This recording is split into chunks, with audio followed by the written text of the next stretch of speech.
The Belgrade Jazz Festival has been a crucial and inevitable jazz event for over 40 years for all true and dedicated fans of this music genre.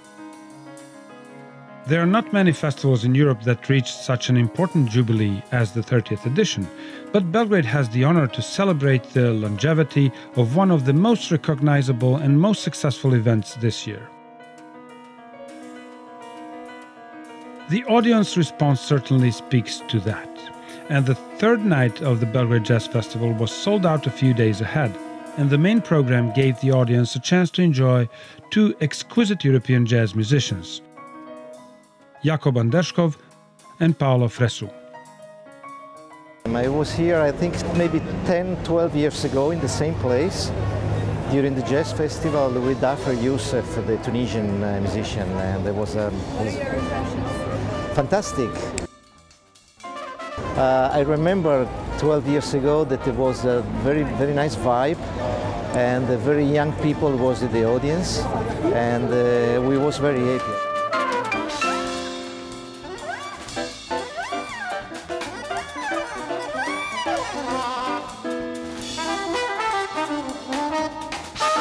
One of the leading European trumpet players, Italian Paolo Fresu, adheres to the romantic principle of Chet Baker and Miles Davis. He recorded over 350 albums and collaborated with the greatest jazz musicians in the world. There are many polls in which he was chosen as the best European and Italian musician.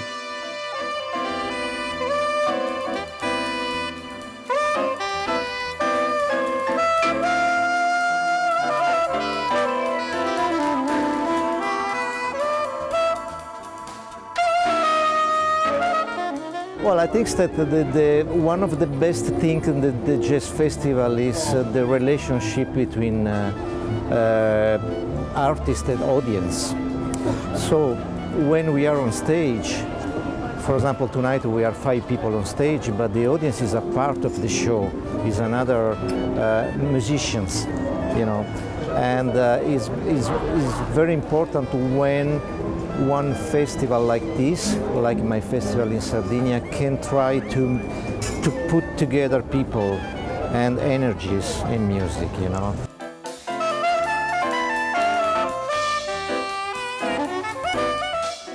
The fully packed Grand Hall of Belgrade Youth Center, Dom Omladine Beograda, was delighted to welcome the excellent performance of the brilliant Fresu and his quintet, which is just like the Belgrade Jazz Festival, celebrating its 30th anniversary this year. Auguri a cent'annos. This is a Sardinia word. Thank you.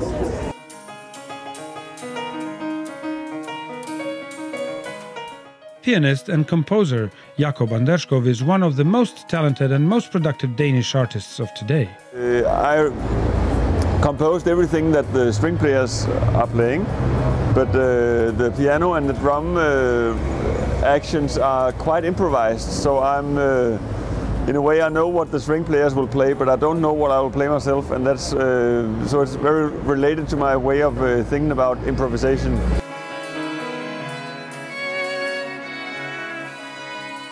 The project that he presented before the Belgrade audience, together with the 3 string players and 1 percussionist, covers the grounds of improvisation, new music, jazz, folk music, and European classical music. The only way you can stop a human being from improvising is by giving them a classical training.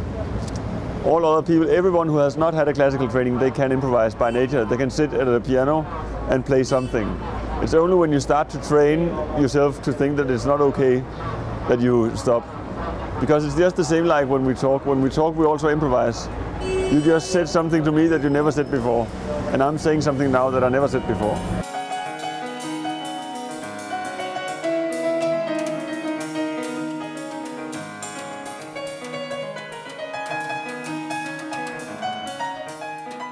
So inspiration can be many things, and sometimes the inspiration comes from outside the music, sometimes it comes from inside the music. So sometimes it's just, okay, this sound inspires me a lot. I don't know why, I'm touching the piano, it inspires me a lot. That's also a kind of inspiration. So I would say anything is a potential source of inspiration. Within the midnight program, the Belgrade Jazz Festival audience had the chance to hear the exquisite music talents who are bringing modern tendencies into jazz with influences from other genres. Portuguese Red Trio started the program. This trio is considered by many to be the best contemporary free jazz band in Europe today. The music we make is free improvised music, so we don't prepare anything, and I think that's the main point of the music we make, is that music is, I would say, composed in real time. This is, we are reacting while we are playing between each other. So I think the thrilling point for the audience is to see that interaction between the three of us. Well, there are lots of influences we have from other musicians, other styles, but I think the main influences are the experiences we all have in our lives, and we try to be as honest as possible when while we are playing, and we try to bring those emotions and experiences to the music we are playing. That's what, I think that's the main influence. Yeah.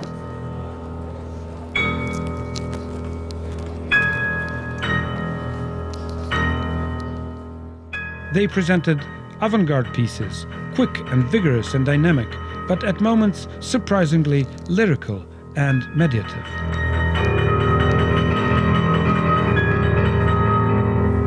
The final of the Belgrade Jazz Festival's third night included performance by one of the most important artists on the contemporary European jazz scene, Sylvie Courvoisier from Switzerland.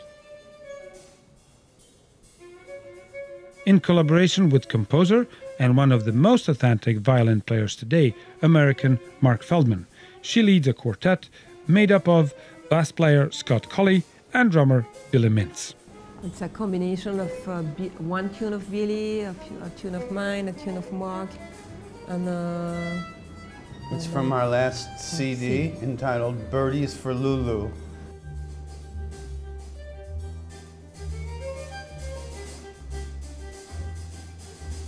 My biggest influences are Sylvie Courvoisier, John Abercrombie, John Zorn, and those would be my biggest three. Everybody. Okay. Scott? Scott, come on.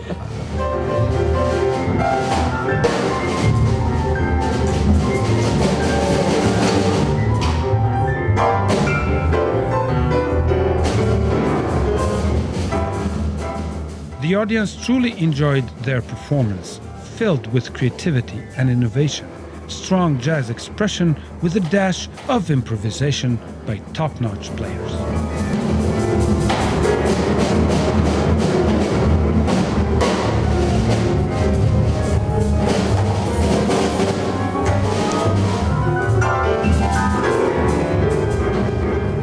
Bravo, festival. Congratulations. Congratulations.